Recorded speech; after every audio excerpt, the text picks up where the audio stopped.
Hi friends, இன்னைக்கு மகாநதி சீரியலில் ராகினி அவங்க வேலையை ஆரம்பிச்சிட்டாங்க. விஜய் வந்தோடனே உங்களுக்காக தான் நான் இவ்வளோ நேரம் வெயிட் பண்ணிகிட்டு இருந்தேன் விஜய் அப்படின்னோடனே, ஏன் எதுக்காக நீங்கள் எனக்கு வெயிட் பண்ணணும் அப்படின்னு சொல்லி விஜய் கேட்குறாரு.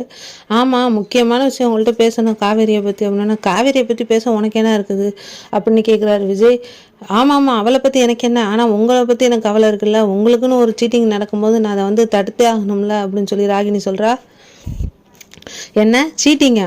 ஆமாம், அவள் எக்ஸில் அவரை போய் பார்த்துட்டு வந்தா விஜய் அப்படின்னு சொன்னோன்னு, என்னது எக்ஸில் வராம்னா அதை பற்றிலாம் நீ என்கிட்ட எங்கள் பர்சனல் விஷயத்தில் நீ தலையிடாத அப்படின்னு சொன்னேன். இருங்க விஜய், நீங்கள் பார்த்தீங்களா இப்போ டென்ஷன் ஆகிறீங்க, இருங்க நான் சொல்கிறது. அது உங்களுக்கு எக்ஸில் இருக்கிறதுலாம் உங்களுக்கு தெரியுமா? அப்படி தெரிஞ்சாலும் நீங்கள் ஏற்றுக்குவீங்களா அப்படின்னு சொல்லி கேட்டோன்னா, அப்போனா நீங்கள் பெரிய மனசு சார் உங்களுக்கு அப்படின்னு சொல்லி ராகினி சொன்னோன்னே, இந்த ரொம்ப இது பண்ணிக்கிட்டு இருக்காது அப்படின்னா, அப்போ எப்படி இருந்தாலும் நீங்கள் ஏற்றுக்குவீங்க அவளை அப்படின்னு சொல்லி கோவம் வர மாதிரி பேசுகிறாரு. அடிக்க போயிடுறாரு விஜய்.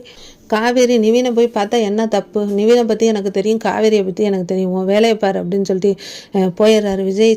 இது என்ன இவன் எப்படி இருக்கான்னு சொல்லிட்டு ரொம்ப கோவமாக நிற்கிறாங்க ராகினி. அப்புறம் யோசிச்சுக்கிட்டே இருக்காரு விஜய், என்ன இப்படி ஏன் நிவினை என்கிட்ட பார்க்க போகிறேன்னு சொல்லலை அப்படின்னு சொல்லிட்டு, அப்புறம் ஏன் நிவினுக்கு தான் நம்ம அவளை கல்யாணம் பண்ணி கொடுக்குறோன்னு சொன்னோம்ல, அப்புறம் ஏன் நம்ம ஏன் வருத்தப்படணும்னு சொல்லி பல விதமாக யோசிச்சுக்கிட்டு இருக்காரு விஜய். அப்போ காவேரி வந்தோன்னே கோபமாயிடுறாங்க, சரியாக முகம் கொடுத்து பேச மாட்டேங்கிறாங்க. எனக்கு தலை வலிக்குது, என்னை கொஞ்சம் தனியாக விடுறியா அப்படின்னு சொல்லி காவேரிகிட்ட சத்தம் போடுறாங்க. என்னன்னு தெரியலையே இவன் இப்படி இருக்கிறான்னு சொல்லிட்டு போயிடுறாங்க காவேரி உள்ள. அதுக்கப்புறம் யமுனா வர சொல்கிறாங்க.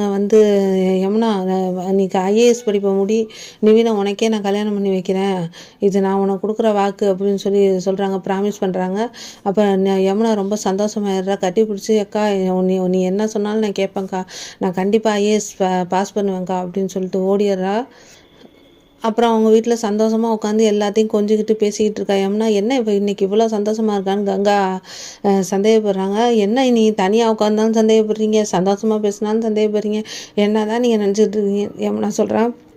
அப்போ ஒரு மெசேஜ் வந்தோடனே தண்ணேறியாமல் குதிச்சுக்கிட்டு சந்தோஷப்பட்டோன்னே இவ ஏண்டி இப்படி இருக்கா அப்படின்னு சொல்லி அவங்க அம்மா கேட்டுட்ருக்காங்க. விஜய் ரூமில் சாப்பிடாமல் படுத்துட்டு ஒரு யோசனை பண்ணிக்கிட்டே இருக்காரு. அப்போ காவேரி வந்தோன்னே, என்னங்க பாஸ் ஏன் இப்படி படுத்துருக்குறீங்க, காஃபி எதுவும் கொண்டு வரவா அப்படின்னு சொன்னேன். அதெல்லாம் ஒன்றும் வேணாம் எனக்கு, அப்போ சாப்பிடாமல் படுக்கிறீங்க அப்படின்னு. பரவாயில்ல எனக்கு அப்படின்னு சொன்னேன். பாஸ் இன்னைக்கு என்ன நடந்தது தெரியுமா அப்படின்னு சொல்லிட்டு, இன்னைக்கு நான் நிவினை போய் பார்த்தேன் அப்படின்னு சொல்லிட்டு ஆரம்பிக்கிறாங்க. ஆரம்பிச்சோன்னே, உன் பர்சனல் விஷயத்தெல்லாம் ஏன் என்கிட்ட சொல்கிற, அது ஒன்று சம்மந்தப்பட்டது, என்கிட்ட நீ சொல்ல வேண்டிய அவசியமே இல்லை, நான் உங்கள்கிட்ட ஷேர் பண்ண விஷயத்த ஷேர் பண்ணி தானே ஆகணும் அப்படின்னு சொல்கிறாங்க காவேரி. அதுக்கு நம்ம என்ன ஒரிஜினல் ஹஸ்பண்ட் அண்ட் ஒய்ஃபா, நம்ம நடிச்சுக்கிட்டு தானே இருக்கோம், அதையே நீ என்கிட்ட சொல்லணும், உன் வேலையை பாரு அப்படின்னு சொல்லிட்டு படுத்துறாங்க. காவேரி, இப்படி தானே என்னை ஹேட் பண்ணி பேச மாட்டேன்னு சொன்னீங்க, இப்போ திரும்ப பேசுறீங்க, குடிகாரம் பேச்சு விடிஞ்சா போச்சு அப்படின்னு சொல்லிட்டு படுத்துடுறாங்க அழுதுகிட்டே. ஐயோ நம்மளால இவளும் சாப்பிடாம படுத்துட்டாலே அப்படின்னு யோசிச்சுக்கிட்டு இருக்காங்க விஜய். அதோட இந்த எபிசோட் முடிஞ்சிருக்கு. வீடியோ பிடிச்சிருந்தா சப்ஸ்கிரைப் பண்ணுங்கள். தேங்க்யூ.